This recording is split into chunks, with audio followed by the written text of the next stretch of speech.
Dalton Connect out of Tennessee, expected to go in the top 10. Alex Sarr, maybe top 2.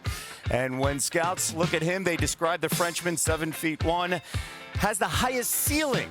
Well, this is one of those drafts as we are inside the Barclays Center. Kevin Negandhi alongside Stephen A. Smith and Bob Myers. We are your trio on ABC starting at 8 o'clock Eastern time. There's a lot of ways you could describe drafts. Sometimes a year ago, sure pick, that is Victor Wembanyama out the gate with the number 1 pick overall going to the Spurs.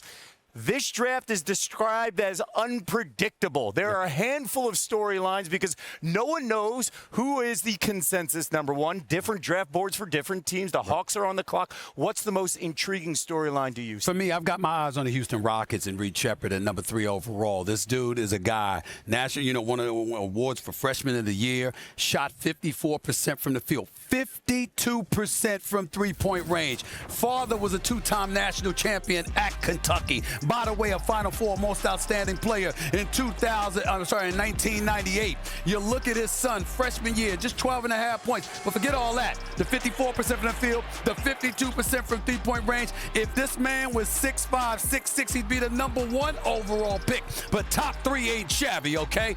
You look at Houston shoot the ball from deep last year. Lord have mercy, they needed some help, Bob. They needed some help. I think it's on the way with this kid being coached by Ime Udoka with some of the things he do. Got an opportunity to learn under Fred VanVleet as well. I like Reed Sheppard at a number 3 overall pick. It's interesting. I was fortunate, Stephen A., to have been around some guys, it's Steph Curry and Klay Thompson, that every time they shot the ball, you thought it was going in. That's right. Reed Sheppard, I feel the same way. I mean, just look at his shot. You don't have to be an expert in basketball. Just watch the highlights. It's the same release every time. It's a textbook form on the elbow in and everything. It looks pretty, and it goes in. 52% of the time is an insane college statistic. It's an insane statistic in high school even.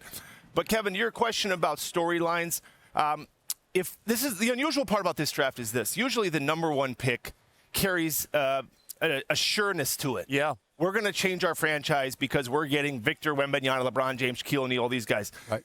This draft, more than ever, the field. If you made me pick, Kevin, you want the number 1 pick or you want the field? Yeah. I'm taking the field all day long because you don't know who the number 1 pick is. The NBA GM, somebody, the Hawks are going to pick number 1. And the truth is they don't know. Last year, the Spurs knew, the world knew who was going 1, and you would not have taken the field. So that's one storyline. The second one is player movement, veteran player movement. More than ever, there is a shifting of what's going on in the league, faster paced, changing rosters, not as much continuity. We've seen major players batted around in trades. We could see in the next 4 or 5 days a new favorite coming out, just like this New York Knicks guy. The Bridges thing. Well, listen. Hold on a second. I knew he was not finished. Okay. I was going to give you a compliment. Okay. Your Knicks, who you've pined for years. That's right. You should feel very good about the way they're doing I mean, look at the smile on his Look face. at you. And you deserve it. Let me tell you something right now. I thought about wearing orange and blue today. I just didn't have an outfit that I thought was fly enough to rock in orange and blue. Had I had it, I'd have worn it because I'm incredibly happy with the New York Knicks. But getting back to your point for a quick second, here's what another thing that I love about a draft like this.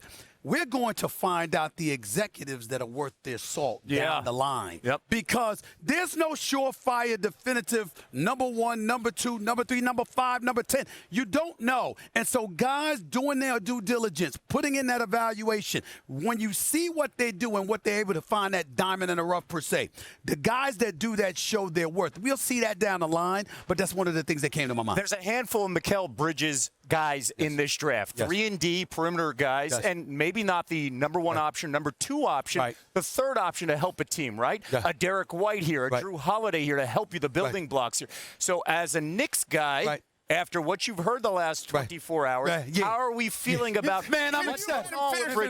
Man, I'm ecstatic. Well, listen, he's a Philadelphia 76ers fan right here. Forget all of that. Here's the bottom line. Orange and blue skies, baby. New York Knicks, what a tremendous job. I'm complimenting James Dolan today.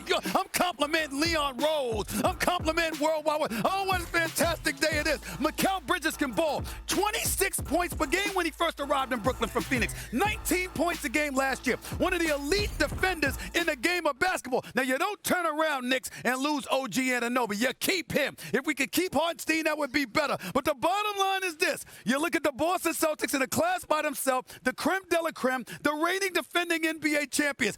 Everybody else in the East is up for grabs. The New York Knicks are right in the mix, baby, and I couldn't be happier. Can I just say one thing? I was apart from you.